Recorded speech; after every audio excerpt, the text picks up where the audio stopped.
Before I tell you this story, I need you to understand something. This is not a fairy tale. This is a warning. And by the end of it, if you are paying attention, you will see it happening right now. In your city, in your world, maybe even in your own life. But it begins the way most great tragedies do, with a good man. In the quiet village of Arokun, where the earth once fed every family and the rivers sang through the land, there lived a farmer named Adigun. He was known as a hard-working man, a man who rose before the sun and returned home long after it slept. His hands were rough from years of labor, his back bent from seasons of carrying more than any one man should. But his spirit? Unbroken. He had a wife who loved him honestly and 3 children who looked at him like he hung the stars himself. That look, that trust, it was the only thing that kept him going. Because the land had changed. The rains came late, then later, then not at all. The soil cracked under a heat that felt almost personal, like the earth itself had grown tired of giving. Crops withered before they could ripen. Each harvest season became a gamble with hunger. At night, Adigun would sit outside his small hut and watch his children sleep, their stomachs empty, their faces calm and trusting. His wife would pretend she had eaten, smiling weakly while urging him to take the last portion. "I am not hungry," she would say. Both of them knew it was a lie. Neither said so. The world, Adigun had begun to feel, had simply forgotten him. One evening, after another failed harvest, Adigun struck the cracked earth with his hoe, harder than usual, frustration replacing method, desperation replacing patience. "Why do I work?" he muttered through clenched teeth, "if the land refuses to answer me?" His tool hit something solid. He stopped. Silence. Then, slowly, he knelt and dug with his hands. Beneath the soil lay a small carved pot wrapped in faded cloth. Its patterns were ancient and unlike anything he had ever seen. Carefully, heart hammering, he pulled it from the earth and brushed off the dirt. Inside the pot was a single seed, glowing faintly, as if alive. And then, a voice. Soft, deep, not from outside, but woven into the very air itself. "Plant me," it said, "and prosperity will multiply. But remember, what grows must be shared." Adigun lurched backward. He looked around wildly, but the field was empty. Just him, just the darkening sky, just the faint pulse of light from the seed in his palm. His heart pounded against his ribs. A blessing? Or a trap? Desperation, as it so often does, overcame doubt. That night, behind his hut, Adigun planted the glowing seed. By morning, something impossible had broken through the soil. A mound of yams, large and healthy and impossibly abundant, had grown overnight, more than his land had ever produced in months of careful farming. By evening, they doubled. Adigun fell to his knees in the dirt, trembling from head to toe.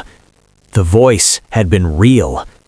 He harvested carefully and shared the food with his neighbors that very night.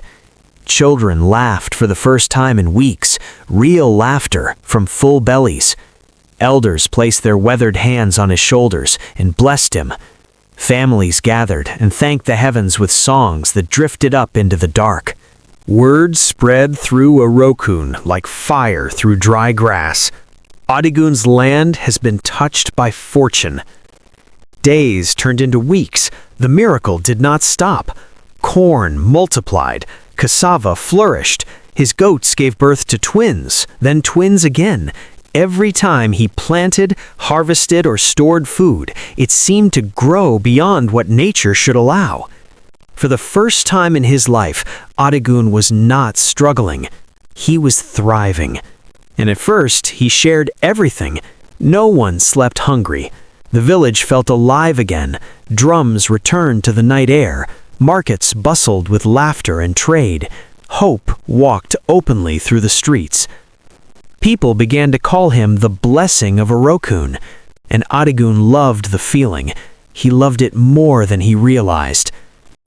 But here is the moment the story turns. Pay attention, because this is where good men lose themselves, not in a single dramatic choice, but in 100 small ones. Traders from distant lands began arriving. They brought gold, fine cloth, tools, and livestock, all of it offered in exchange for Adigun's endless harvest. Wealth entered his home slowly at first, then all at once. His hut grew larger, his barns filled, his name spread beyond Arokun to villages he had never visited. And slowly, without him even noticing, sharing became less frequent. Just this once, he told himself when he turned away a neighbor. I will give more next week. But next week became next month. His wife noticed the change before he did. The blessing came with a warning, she reminded him gently one night, her voice careful and low. What grows must be shared. Adigun's face tightened. Did anyone share when we suffered? He replied. Did anyone feed us when our children cried? Did any neighbor knock on our door with yams and corn? He shook his head.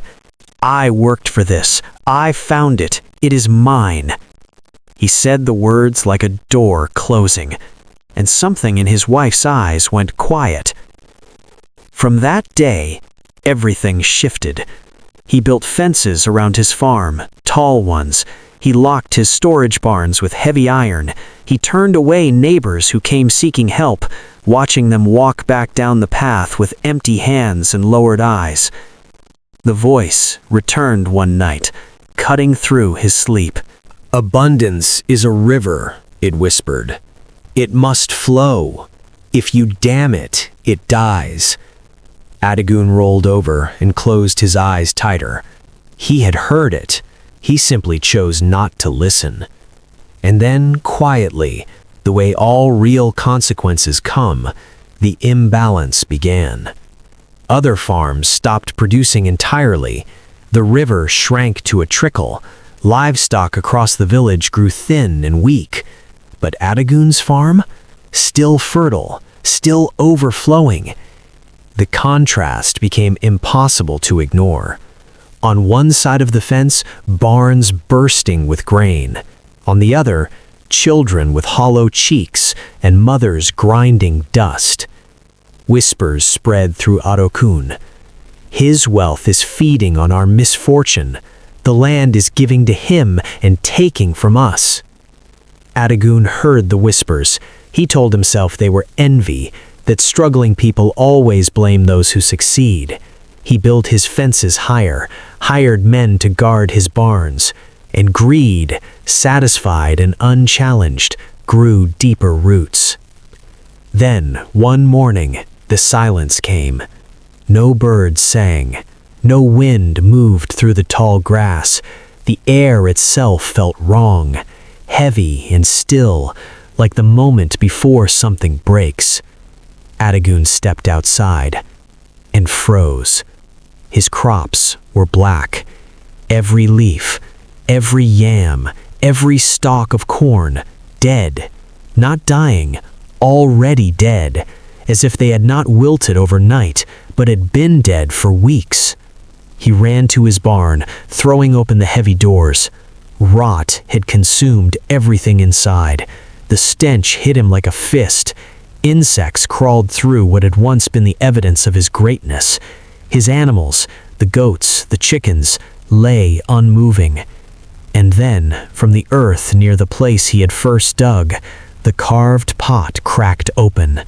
The voice returned, no longer gentle, no longer patient. You stopped the flow, and life stopped with it. Adigun's legs gave out. He sat in the dirt of his ruined farm, a man suddenly returned to nothing. It was never yours to keep, the voice continued. Wealth borrowed from balance must return to balance. He understood now, fully, and too late. The object had not created wealth, it had moved it, and by hoarding it, by damming the river, he had drained everything around him, while his own stores quietly turned to dust. The famine that followed was unlike anything Arokun had ever seen. Children grew thin, families packed what little they had and left for other villages. The once busy market became a silent, empty place where only wind walked. Adigun watched it all from behind his now useless fence, knowing he was the cause. One evening, the villagers gathered outside his compound, not shouting, not raising torches, just standing there, tired, hollow, looking at him. Adigun opened his gates. He gave away everything that remained. Grain he had hidden, livestock that still breathed, tools, land, the fine cloth the traders had gifted him. All of it. But the damage had already been done. The eldest woman in the village, small and ancient, leaning on her walking stick, looked at him for a long moment before she spoke. "When one man hoards blessings," she said quietly, "the earth punishes everyone." She did not say it with cruelty. That was the part that hurt most. Years passed. The magical object never returned. Adigun never became wealthy again. Instead, he changed in the way that only genuine consequence can change a person. Not because he was forced to, but because he had seen with his own eyes what he was truly capable of destroying. He worked not for profit, but for restoration. He helped rebuild farms, dug irrigation paths by hand, taught others what he had learned about soil and seeds and patience. He ate last, gave first, spoke less. Slowly, the way living things always heal, imperfectly and beautifully, the rains returned. The soil softened. Green spread once more across the scarred land of Arokun. Children laughed again. Life, though marked by what had happened, began to breathe. And Adigun, once the richest man in the village, then the most despised, became something no amount of gold could have purchased. A warning, a lesson, a story. So whenever the people of Arokun bring in their harvest, they stop before they fill their own barns. They share first, they give before keeping. And they teach their children the thing Adigun learned too late. Prosperity is not something you own, it is something you are trusted with. And only those who let it flow, who understand that a river blocked becomes a swamp, will ever see it return. Think about that the next time you are given something that could bless others. Because greed never announces itself, it just whispers, "Just this once." And then it whispers again.